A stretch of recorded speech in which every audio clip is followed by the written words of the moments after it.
And we are back. This marks the end of the current season of RDS GP, and the fate of the title was in the air right up until this moment. In this video, we'll be recapping the final stage of the nation's premier drifting series that took place at a rainy Moscow Raceway. Okay, let's begin the review, here we go.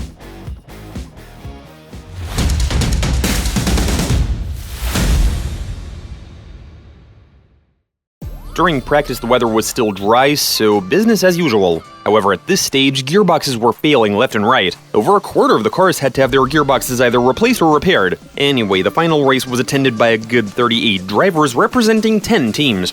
Sadly, some of them either pulled out before qualifying or were eliminated during it.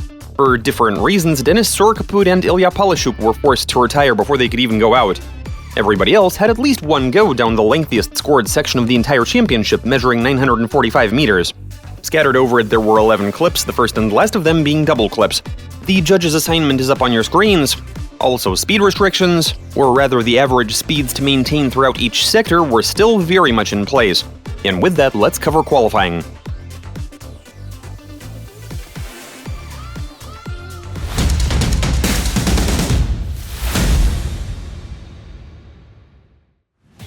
And yes, at this point you can safely say that it rained during every RDS GP event this year. At the start of qualifying, the pavement was dry but very cold, and sadly the results taking the speed parameters into account were not good by any means for some time. Group 1, consisting of Damir Idiatulin, Georgy Chivchian, Alexei Kozlov, Alexander Abramov, Dmitry Yermokin, Dmitry Sherbina, and Ilya Popov was an immediate testament to that fact, with just two 90-plus point runs, for Georgy Chivchian and Ilya Popov's second attempts.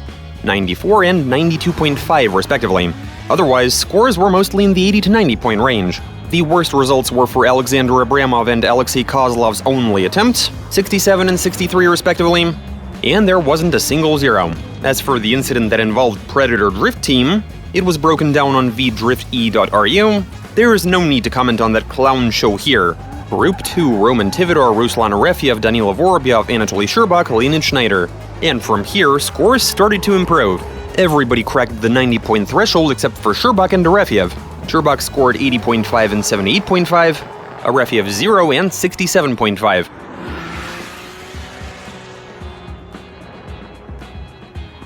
Vorobyov also got a 0 for his second attempt when his accessory belt popped off, though his first run was outstanding. The best result for this group was Tivadar's score of 95. At first, the judges gave him a 97, but after carefully analyzing that run, they noticed that one of his wheels went off. To address Roman's fans, the judges are in their full right to do so. Moreover, it's something that they've practiced during this and during previous seasons, even though it doesn't happen all that often. In some cases, points were added, in others removed. This is permitted until the point when the race commissioners confirm and sign off on the results, which would mean at least until the end of the qualifying session. Those fragments of text that appear in the commentary are taken from RDS regulations and apply to drivers and teams. If you look into overarching documents such as the RAF Codebook and rules from the Ministry of Sport, the sections pertaining to judges and commissioners, that would leave no questions. So the fans who are complaining are completely out of line. For some odd reason, nobody ever said a thing when similar situations arose before this race. But yeah, for now, Tivadar is best in qualifying. Group number 3, Timofey Dobrovolsky, Anatoly Kizin, Ivan Palmin, Artyom Shabanov, Grigory Burlutsky, Anton Kozlov. Almost everybody scored a 90-plus at least once. Best in group was Artyom Shabanov, who scored 95.5 points and became best in qualifying. The worst result was for Kizin's second attempt, 73.5, though he did score 80 points for his first run, and there wasn't a single zero. Halfway through the session and there still hasn't been any rain, amazingly enough.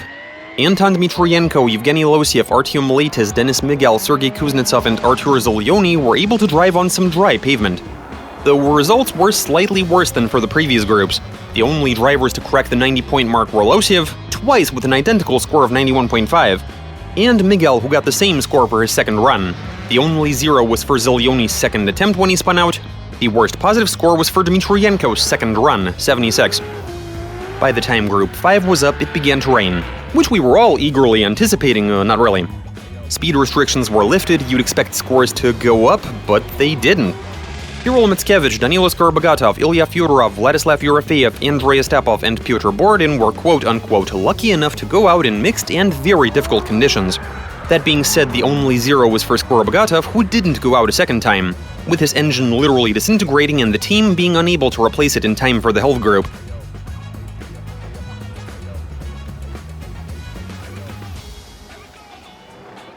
The others did a fairly decent job. The worst score was for Fyodorov's second attempt, 81.5. The 90-point threshold was cracked by Matskevich, Yerofeev, and Ostapov, 92, 92, and 95 points respectively. And the final group comprised of Sergei Sak, Vladislav Popov, Grigory Gusiev, Anton Kleemko, Maxim Grossman, and Arkady Tsarogratsev, and they were out in consistently wet conditions. And not being bound by speed restrictions, they posted some solid results. The worst scores were for Sak, 80 points for his first attempt, 0 for his second. Everyone else minus Gusiev scored their 90-plus points. Arkady Tsarogratsev fulfilled his minimum program, qualifying better than Damir Idiatulin, 96.5 and 91. Best in qualifying status ultimately was bestowed upon Anton Kleemko, who got an epic run-in that earned him 97.5 points.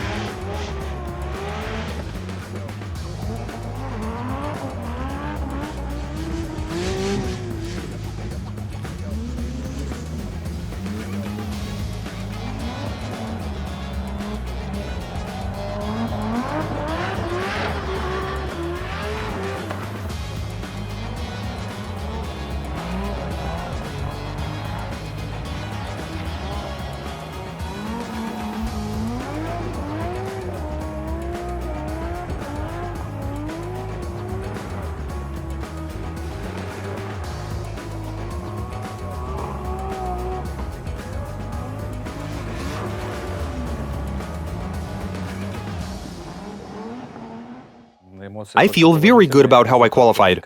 I'm happy for myself, for my team as well, but also for myself, of course. Yeah, everything is great.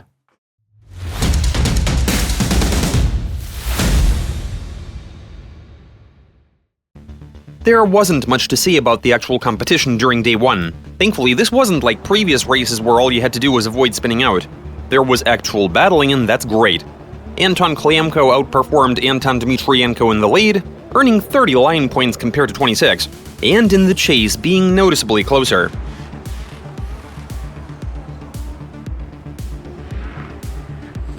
He's the first to transition to the top 16. He was soon joined by Denis Miguel, whose performance in the follow position was superb, with Anton Kozlov unable to respond in kind. And he did better in the lead, at the very least in terms of line, 30 points against 28.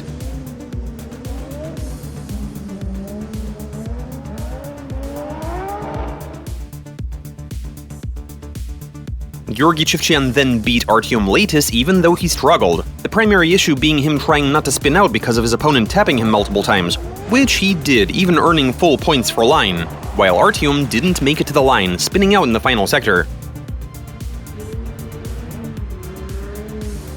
During round 2, Leitis was going off course, blowing past clips, with Chivchian watching all of this go down at a slight distance, and ultimately earning the win. The heat between Danila Vorobyov and Dmitry Sherbina wasn't a walk in the park either. Vorobyov forged a decent advantage for himself with his excellent and super fast lead run, while Sherbina was struggling to maintain his pace. But then during round 2, Danila botched his initiation, he fell behind and was trying to catch up to his opponent the entire way. However, Vorobyov was still a bit closer overall, and he did better in the lead. Dmitry missed the valuable touch-and-go 6, while Danila hit every clip, meaning that Vorobyov will compete in the top 16. Artyom Shabanov and Anatoly Sherbak. Comparing lead runs, at the very least, their line scores were close, 24 and 22 points respectively, and neither did a phenomenal job chasing. However, Artyom had a slight edge in both positions, and he will continue to compete. Though Stas Dolgich did want to send these two to a one more time, but it's 2 against 1, so... The battle between Roman Tivadar and Dmitry Yermokin was off to a promising start. Tivadar was consistent, hitting every clip, while Yermokin fell behind initially but then immediately caught up, and got a good chase in until the final bend where he overcooked it and spun out. The incident was in no way Roman's fault. During round 2, Dmitry missed a few of the clips, while Roman was calmly following him at a medium distance, earning the win. Ilya Fyodorov, who was driving a more powerful and, crucially in these conditions, heavier car, was unable to match the pace of Leonid Schneider, who only missed touch-and-go 6. He was able to keep up at first, but then he started to fall further and further behind. Leonid, while following, was significantly closer. Ilya, in the meantime, missed the final clips, forfeiting the win to Schneider.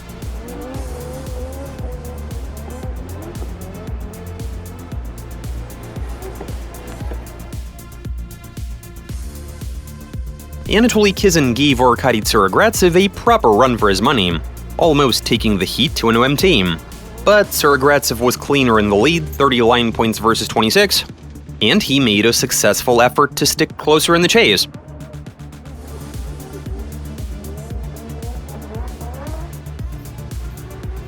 Which earned him passage to the next stage. Infighting and a bit of mayhem is the best way to describe the next heat. Ivan Palman and Grigory Burlutsky were waging a terrific battle right until the moment Ivan spun out in the final bend. This situation apparently didn't sit well with Grigory, who while leading allowed 4 wheels to go off. And it's as if he did it on purpose, he didn't even try to correct his mistake. That's 2 zeros for lead runs and an OMT. The heat between Andrei Ostapov and Pyotr Borodin was actually a bit confusing. Both posted decent lead runs. Ostapov missed touch-and-go 3 and earned 27 points. Borodin missed touch-and-go 6 and got 26. For chase runs, at first it seemed as if Pyotr was slightly closer, so he seemed to be at a slight advantage, even though it was close enough to go to an OMT. But bear in mind that many of the camera angles were set with entertainment value in mind and not meant to be informative. The fact is that Borodin was only closer from touch-and-go 7 and in the bends. Ostapov did a better job with the first half of the course, also his transitions were tighter and positioning was better.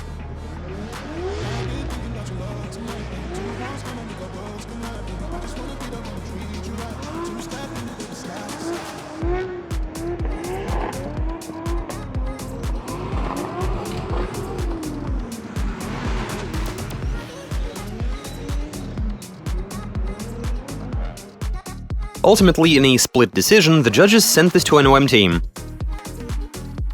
The outcome of the battle between Kirill Mickiewicz and Grigory Gusiev would have been a toss-up if Grisha wouldn't have struck his opponent and spun out in the decel. Both drivers actually did a good job, but Kirill didn't score a 0, unlike his opponent, and earned passage into the top 16. The battle between Vladislav Popov and Sergei Sak, and the video editor actually misread who won it. Both drivers performed well in the lead, earning 30 points each for line, and accounting for all other components, Popov had a 1.5-point advantage. But Sak more than made up for it in the chase, sticking way closer to the point of tapping his opponent, which wasn't obvious due to camera angles that mask distance. And so even though it might have seemed as if Popov won when watching the broadcast, but the judges ruled that Sak had the upper hand.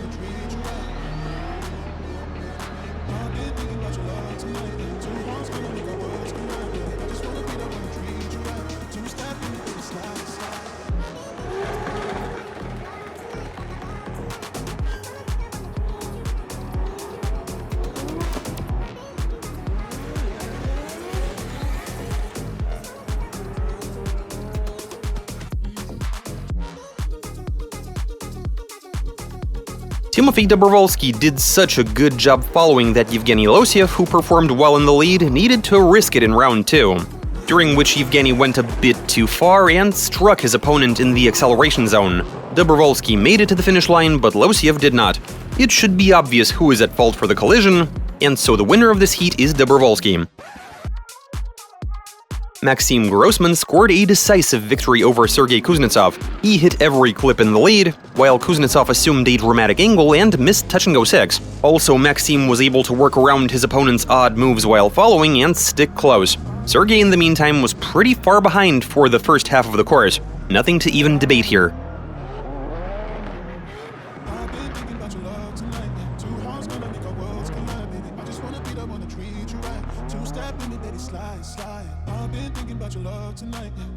Which was exactly the situation with the next heat. Things just weren't working out for Artur Zlyony, who was battling his car in the track and not his opponent. He did a worse job following, catching a few zeros, and had a mediocre lead run. Vladislav Popov's lead run in the meantime was fine, and he did well following at a medium distance, earning a spot in the top 16. There wasn't really any confusion with the two OMTs. Ivan Palman and Grigory Burlutsky were no longer giving each other freebies. Ivan did a good job in both positions, Grigory couldn't maintain a consistent gap during round 1, and in round 2 he did a 360 right before the finish line. Palman wins.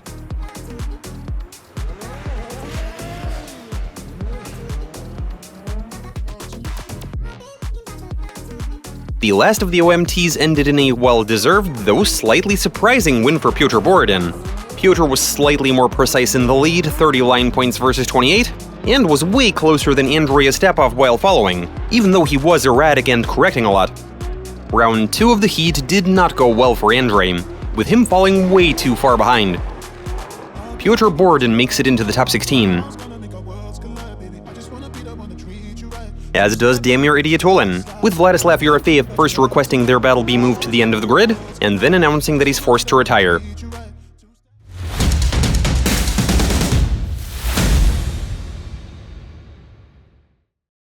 Wouldn't you believe it wasn't even raining during the top 16 stage, and the drivers who apparently sorely missed competing in fair weather were posting one epic run after another.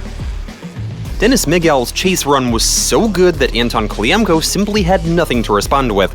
Miguel was closer throughout the entire course, and it's obvious whose lead run was better.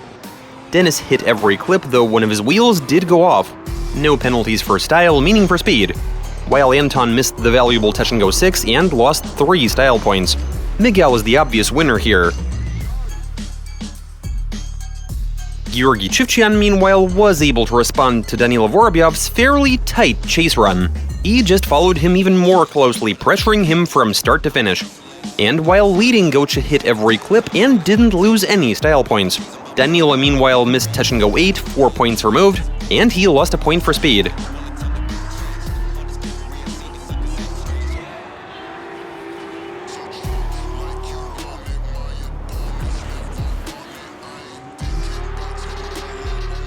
Chivchyan is in the top 8.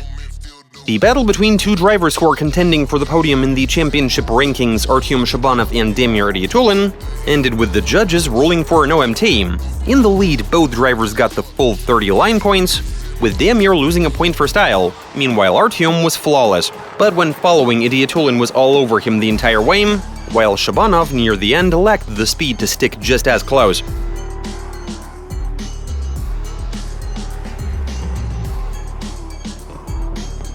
After some deliberation, the judges sent this to an OMT in a split decision, and that was the right call to make. Everything was fine, we were going at it. But in my personal opinion, yeah, an OMT was totally fair. We were more or less on par. Damir went off in the end. I didn't really get it, but I mean, overall I think it's fair, yeah. Roman Tivadar and Leonid Schneider. Once again, great performances in the chase and solid lead runs. But if Roman did well with speed but missed touch-and-go 6, for Leonid the situation was the inverse. He hit every clip, but lost 4 style points, and in one spot he was slightly further behind following.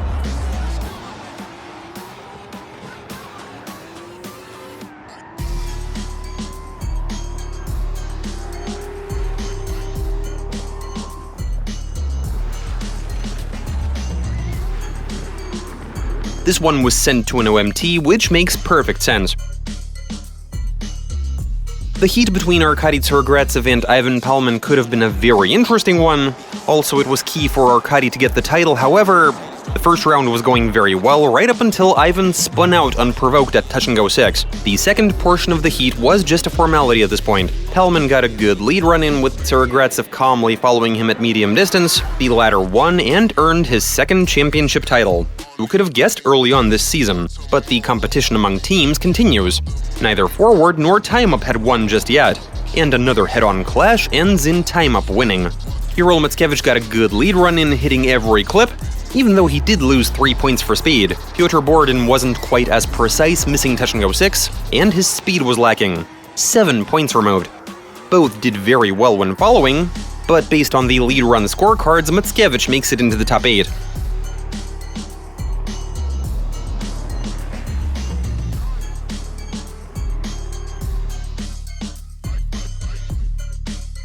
The battle between Timofey Dobrovolsky and Sergei Sak was decided by a technical failure, sadly. Timofey was clearly the better leader, scoring 28 line points and losing 3 for style. Sergei also got 28 line points, but lost 10 for style. His pace was obviously off, but if Sak did alright in the chase position all the way to the end, then in the case of Timothy, who was doing much better, in the long bend his transmission apparently popped out of gear, with his car jerking in the opposite direction. That's an opposite drift and a win for Sergei Sak. The final scheduled heat ended in yet another OMT. Maxim Grossman was at a slight lead run score disadvantage, with him having missed 2 clipping points, Touch and Go 7 and Touch and Go 8. Though he only lost 1 point for style. Ilya Popov meanwhile hit the no-go, with a wheel going up and him simultaneously missing Touch and Go 6. But overall, he was 2 points ahead of Grossman. Both did a decent job following, but Grossman stuck slightly closer, and in so doing pushed this to an OMT. The judges were all divided in their assessments, but ultimately this did go to an OMT.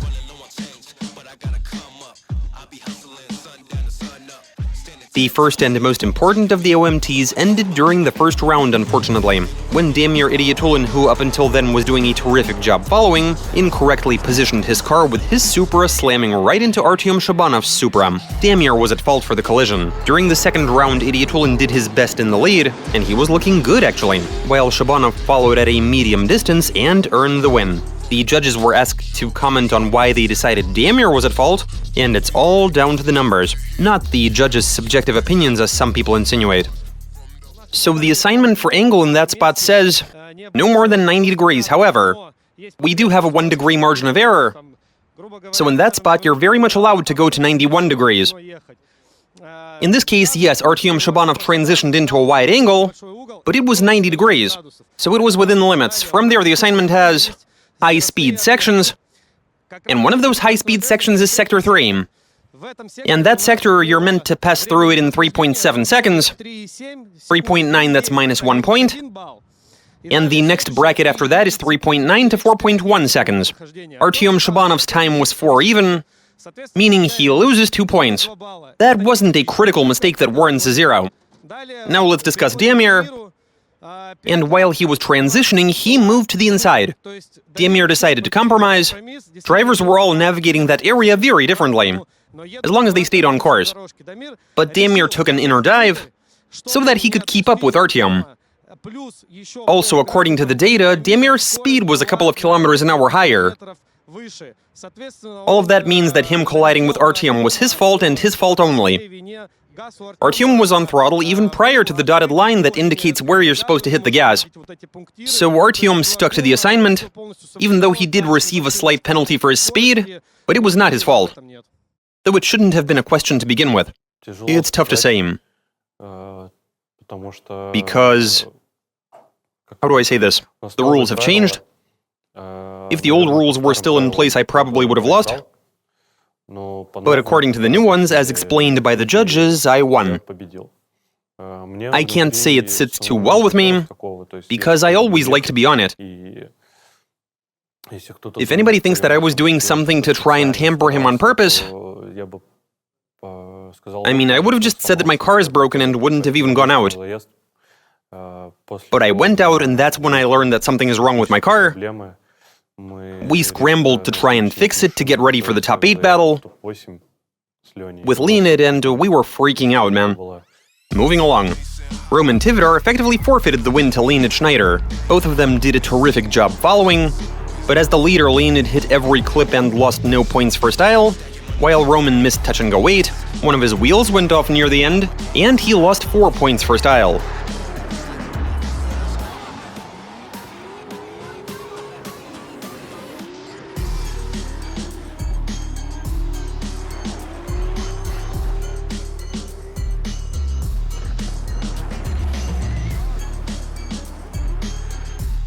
Schneider wins. The final OMT and another foregone conclusion. Maxim Grossman did not do well in the lead at all, missing 3 clips in a row, sticking to a narrow line. In the meantime, Ilya Popov somehow managed to keep up. And then later, Grossman, who was following behind a competent leader, got stifled by him in the final bend on his own accord.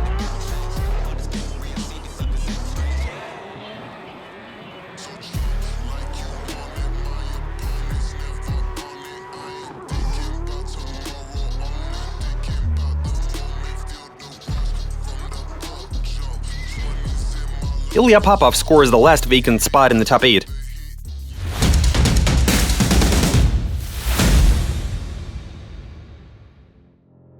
And it still hasn't rained yet, well, almost. There was a minor shower at some point, but it was quickly over, meaning that minimum speed restrictions for all 5 sectors were reinstated. Georgi Chivchian and Denis Miguel kept the streak of spectacular battles rolling. Denis took advantage of Georgi's terrific lead run, 30 line points and 2 removed for style, and pulled off an absolutely phenomenal chase run.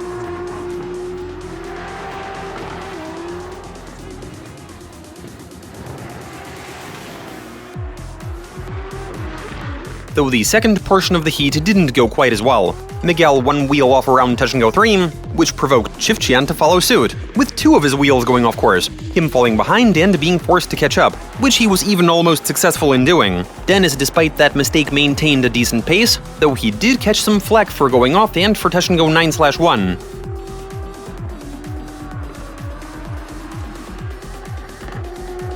Gocha did seem to have a slight edge, but the judges ruled for an OMT. Here's what they had to say. This is a very complicated situation. I'm quite perplexed right now. But here's what we think about all of this, what we saw. Denis Miguel, he went off course in Sector 1 with one of his wheels. But looking closely at the footage, you'll see that the other one is on the white line. You can clearly see it. Looking at the drift dynamics data, his speed, or rather the time it took to go through that sector, took him a bit longer than it should have, but not critically so. The way I see it, something like that might happen because of the lead car doing a displaced transition. So he goes fast through part of the sector, but then goes off course and sort of balances out those seconds, and because of that stays inside the time frame. In my opinion, that's what happened, so Gocha did not do a good job working around this situation while following. From there, a bit of distance is created between the 2 cars. Also, Denis, while leading, misses 9/1, and he corrected. But when he was in the chase position, Denis Miguel did an absolutely fantastic job. And I feel like I don't have any right to place fault on him for the incident, and also declare his loss in that round. And so I am ruling in favor of a one more time, and that's the only way I see to resolve that situation. I completely disagree with my colleague. You see, Denis Miguel, and yeah, Misha misspoke, his speed was within the limits. Yesterday the speed restrictions were slightly different because it was warmer outside. Today it's gotten cold, and so we've changed the times, adding 0.2 seconds per sector. In my opinion, Gocha got the positioning of his car completely wrong while following. He misread the transition, and yes, one of Denis's wheels did go off. He might have slightly eased off the gas, but according to the data, I went over it with a fine-tooth comb, compared the charts to Artyom Shabanov, Damir Idiatulin, who did a terrific job through that area, and I didn't notice any difference. The way I see it, Gocha first transitioned into a narrow angle, then he realized he was coming too hot at Denis, added a bit of angle, and was blown away to the outside. After that, there was an enormous gap between the 2 cars. From there, Gocha was unable to catch up to Denis, while Denis got a spectacular chase run in. It reminded me of his battle last year with Arkady Tsargratsev. That's all I have, thank you. The duel between teammates Leonid Schneider and Artyom Shabanov didn't happen. Leonid requested their battle be moved to the end of the grid because of issues with his gearbox, but starting from the top 8 stage, that's just not allowed. The 2 drivers ultimately went out, drove for 100 meters, Leonid's transmission popped out of gear, and that was the end of that. Schneider is forced to retire, Shabanov is in the top 4. The battle that followed was a bit of a head-scratcher. Arkady Tsargratsev got a decent lead run-in, only missing touch-and-go 3, without getting penalized for speed. Kirill Mickiewicz was doing a great job following, but then around touch-and-goes 5 and 6 before the acceleration zone, he tapped his opponent. Regardless, both drivers managed to cross the line.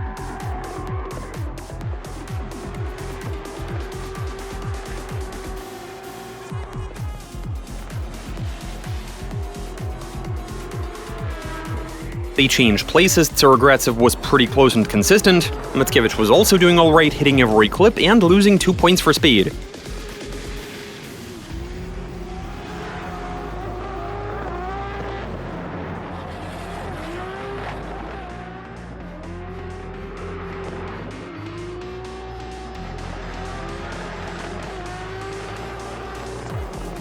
Close enough to go to an OMT with maybe a slight edge for Tsargratsev?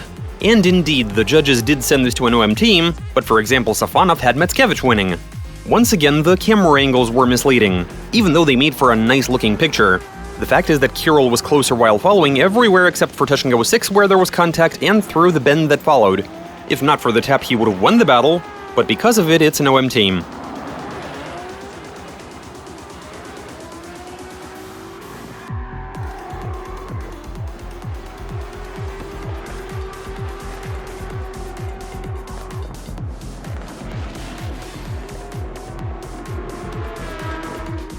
The battles that followed had clear outcomes. Ilya Popov decisively outperformed Sergei Suk, his lead run was cleaner, with one wheel going off and 1 point removed for pace. Sergei also allowed a wheel off, but he also missed touch and go 9/1 and lost 5 points for style. Ilya was also closer and more consistent in the chase.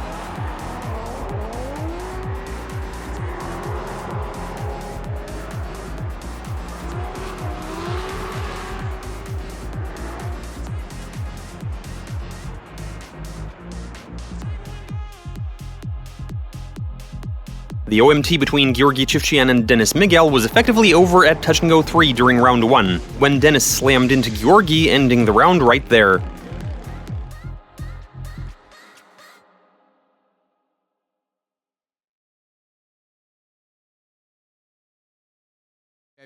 There is one delicate nuance that I need to explain because just a couple of years ago it wouldn't have even drawn my attention. What I'm referring to is positioning. It's a very similar situation when comparing lead runs. Both Denis Miguel during the previous heat and Georgy Chivchian during this one made a mistake at the end of Sector 1, going off course and easing off the throttle. But in the case of Gocha, his positioning was correct. He didn't transition into his opponent's front wheel and didn't slip past the leader. So he was able to work around that minor mistake made by the leader. But in this case, Denis Miguel transitions slightly towards the inside. Given that the transition began slightly early, the car moved slightly towards the inside. Meanwhile, Gocha was working the gas just the same. Also, one of his wheels went off, just like in the case of Miguel during their previous heat. So it's very important to keep in mind the positioning of whoever's following. It's clear as day that the collision was Denis's fault. His comments during the broadcast were totally uncalled for. During round 2, Miguel did a good job leading, with Gocha calmly following, and him earning a spot in the top 4. The second OMT also ended in one of the cars spinning out, albeit during round 2. During the first run, Arkady Tsargratsev once again got a good lead run in, with Kirill Mutskevich doing well in the chase. But during round 2 at touch and go 6, Mutskevich spins out, unprovoked by Tsargratsev. This year's champion is the last to earn passage to the semifinals.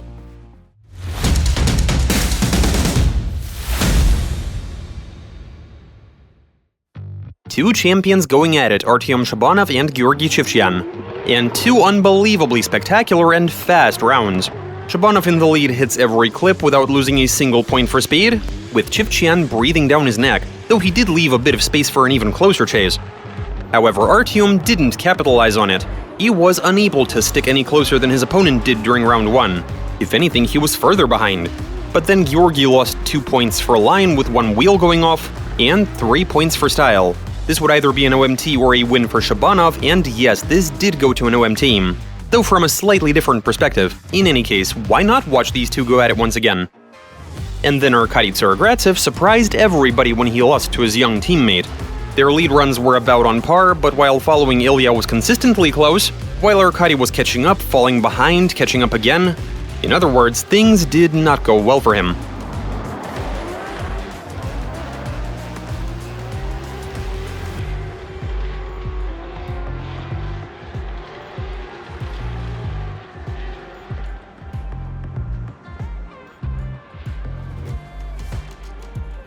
Ilya will contend for first, Arkady for third place.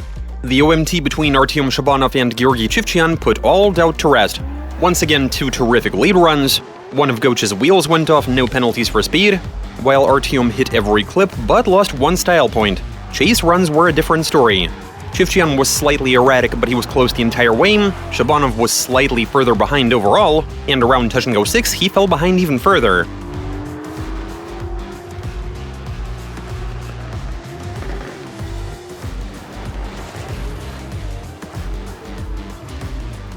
Gocha wins. How I feel about it? Well, let me just say we were practicing. According to the commentators, my chase run behind Gocha was perfect. On practice day, his lead runs were perfect, and following him was really nice. But later when we were competing, both during our first heat, then during the second one, the OM team, his driving was completely different. I did not feel comfortable following him. I didn't understand how to deal with him, and that's the result. I don't know why, but it would seem as if in those places where my car was fast, Artyom's car was slow, and vice versa. And so the entire way, we just couldn't stay synchronized. I mean, you'd think you have two high-level talented drivers whose tandem drifting should be on point, but this entire season we just couldn't get it to work. Same also goes for last season. Now I hope it's all down to the Supra being a peculiar car in its own right.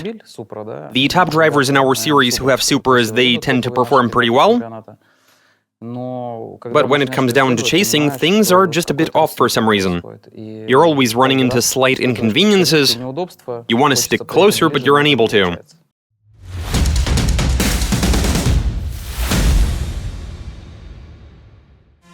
In the battle for third place, Arkady Tsarogratsev, who is now officially two-time champion, went up against one-time champion Artyom Shabanov. And something strange happened. Round 1 was pretty typical. Tsarogratsev got a great lead run in, hitting every clip and not losing any style points. Shabanov was close, but not lunging at his opponent. Round 2 and touch and go 6, in the deceleration zone, the rear end of Arkady's Z hits the back of Artyom's Supra, with the former falling far behind. This is not something he had done prior, and there is no ambiguity as to who's at fault here.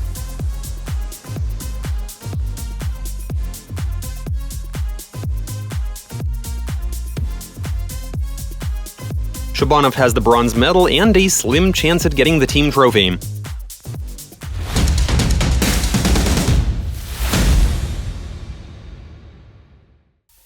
But that was not meant to be. Georgy Chivchyan got an excellent lead run in, earning 30 line points versus 26 and not losing any points for speed. And he was great in the chase, and so he bested Ilya Popov, won this race, the silver medal among drivers, and the gold medal among teams.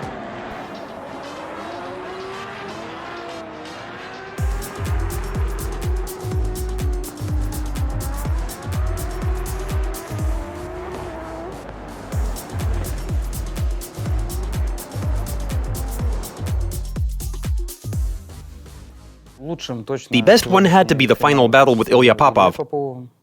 It was my best heat of this entire season, not just this event. That's how I feel anyway.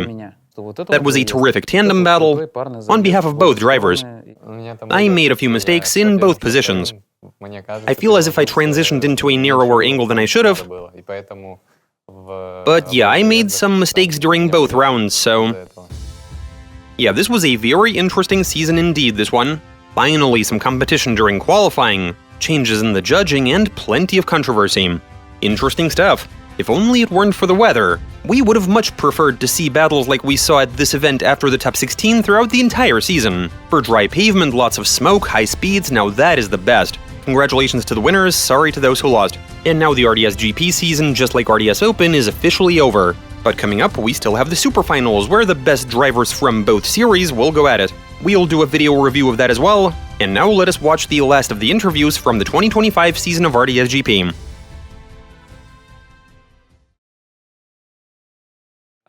Nothing but positive vibes, and I also want to say that my team went the full 100%. They've done a lot of work, and we've clearly made progress. As of now, everyone is where they need to be, but I still think we have just as much work cut out for us. The more, the further we go. We've been dialing in this chassis ever since 2021, and in my opinion, the results that we've currently attained, again, it's all thanks to the team. Well, and I did my part as well. And at every event, during every practice session, we are working on the suspension, also on the engine, and overall it seems like we're getting somewhere even. This was a difficult event. In the beginning, I was able to stay ahead in qualifying. I was really hoping there wouldn't be any rain. I mean, I've been getting pretty unlucky at this venue. But we had to go out in the rain. We were able to win. They said when us two champions were up against each other, that it was something like a super final soccer match. I was really hoping it'd at least be dry today.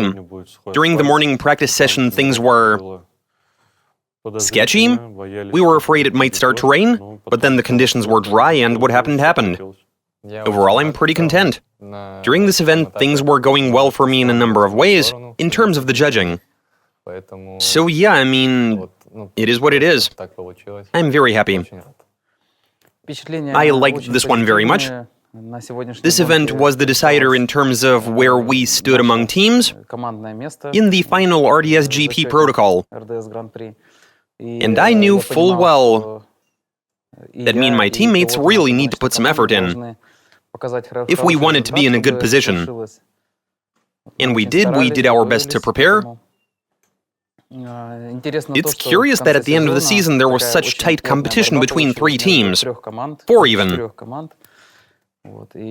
During the previous stage and the one before that, we earned quite a lot of points, and especially during this one. And so we were able to become first among teams, which for me was really important. Because with each passing year, the team trophy is becoming more and more important. For me personally, it's becoming more important than the driver's title. That's because the entire team and all of the drivers are putting in the effort to attain such results. This year, all of my teammates put in the effort to get here, and we made it. I did a slightly better job, but ultimately, we did earn enough points to get into first place. And that's a real victory for us. And I fully realized that if one of us had gotten the driver's title without us earning the team trophy, that would have been worse than where we're at today. And so we're all very happy. Now we can catch our breath.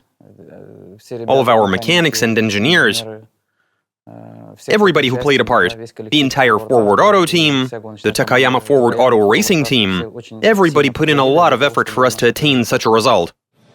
This was a win for our team. For the first time this season, 2 of our drivers were in the top 4. I was up against my teammate.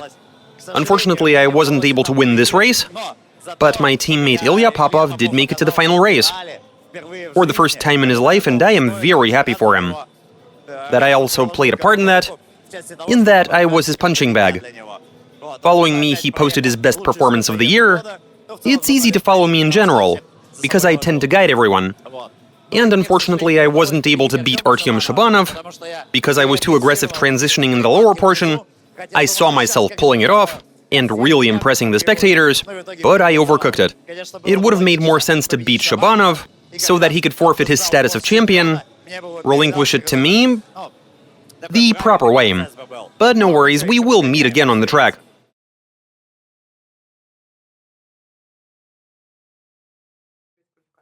Yeah, of course. Our group happened to go out. Groups 5 and 6 went out in the rain, and in the winter you get a similar feel, like on wet pavement. And so I went out feeling confident, knowing what I had to do. Again, we did set up the car for rainy conditions, and I did everything I had to, implemented everything I've learned over the years. In the winter, we usually spend a lot of time in Krasnoyarsk. Wintertime is the foundation. In general, for us as racing drivers, in order to make progress and move forward.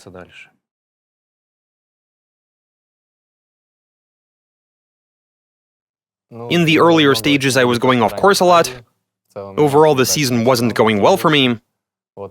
It was only during the final stage when things actually went well. Well, this season didn't quite go as well as the previous one. Initially, my goal was to get into the top 3 at the end of the season. And a really big component for me is that I just wanted to have a good time. At first, things were going well. We won the first event. After that, sadly, we faced some technical issues in St. Petersburg. But during stage 3, we pulled off a hat trick. That was fantastic. After that, I had some vacation time, I came back, and we encountered some rain in Krasnoyarsk. It was a struggle, but like I said before, I came out here to have some fun, and driving in the rain is not fun whatsoever. So in terms of the emotional aspect, it was not great. It was a difficult season, and sometimes we'd be leaving venues in a really gloomy mood, the entire team. Sometimes the drivers weren't up to it, or we'd have some other kind of setback. But overall, by the end of the season we got it together. Timothy did a good job in Krasnoyarsk, earning first place. We accrued quite a lot of points, and the going was a bit easier closer to the end of the season. Now we had hope that we could earn first place among teams. We really wanted it, we were doing our best to get there. Our engineers were working on the cars, developing something new before every race, welding up new suspension arms, new subframes for each event. We'd ship out 100 kilos worth of parts. We'd install them, we weren't afraid to test them before the race. And everybody did a great job. Members of the team gave it their all, and I am really proud of them. Also, I'm proud of the drivers who are in my team. Everything is great. I used to consider myself jaded when it comes to drifting. But each new season something amazing happens, like how I performed during qualifying in Stage 1. I was like, okay then, this season is a lost cause, I guess I'm gonna be driving for the hell of it. Then it turned out not only was it not a lost cause, but even the title was on the table, which I was able to earn, which I was not counting on. Because in 2022 when I became champion, I was not posting any crazy results. Consistency is what counts. You're in the top 4 one time, on the podium another, you might even win sometimes. In this case, Stage 1 couldn't have gone worse. After that, you make peace with the fact that this is how the season is gonna go from now on, but then you make it to the final race twice. All of a sudden, you're like, I can work with this. And I carried that feeling of things going more or less alright all the way to the end of the season. But still, somewhere deep inside, it was still bugging me. The fear that at any time I might not be able to qualify. Every time I went out, I thought I need to do my best, and overall things were working out.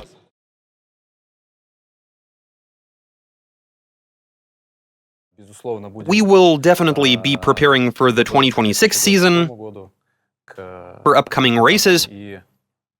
We were planning on taking part in the Cup this year, but unfortunately we won't be able to prepare our primary race car in time. I mean, we'll try, we might go out to some events. We are building an identical race car on this platform, a BMW M2. It'll be an exact copy of our primary car, which is going to serve as a backup. We want to use it for other racing series, if we're able to participate in them, of course.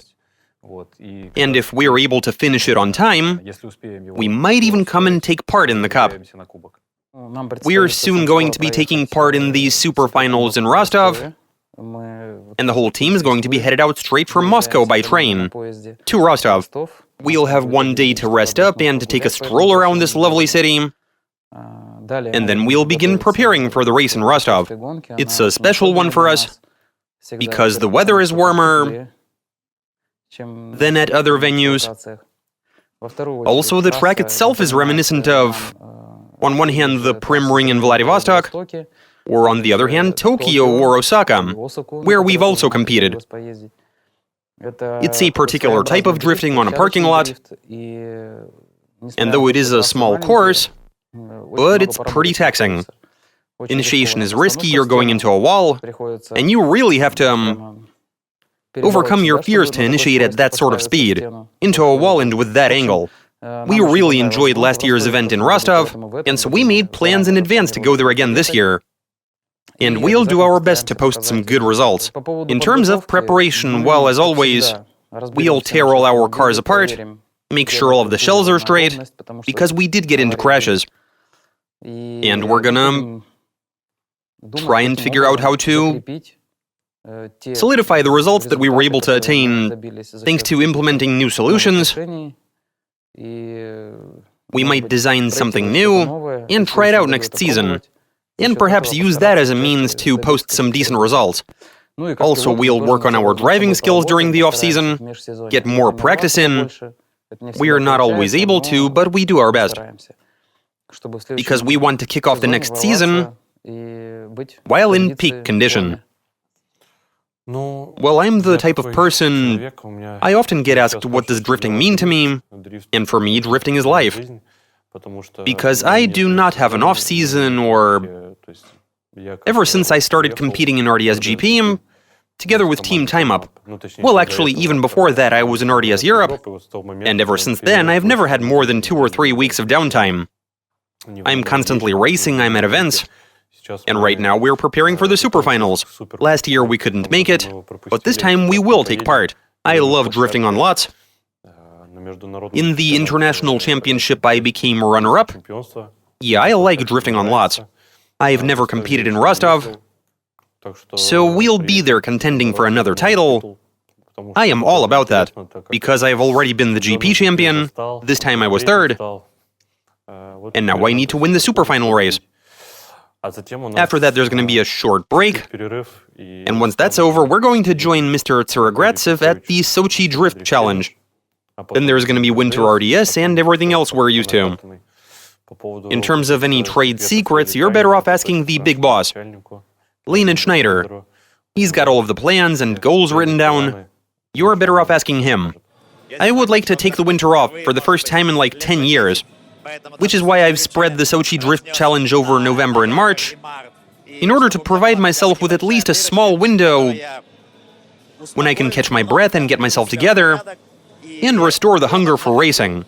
Right now, before Rostov, instead of Rostov, I'd prefer to go to bed, when I'd prefer to want to race.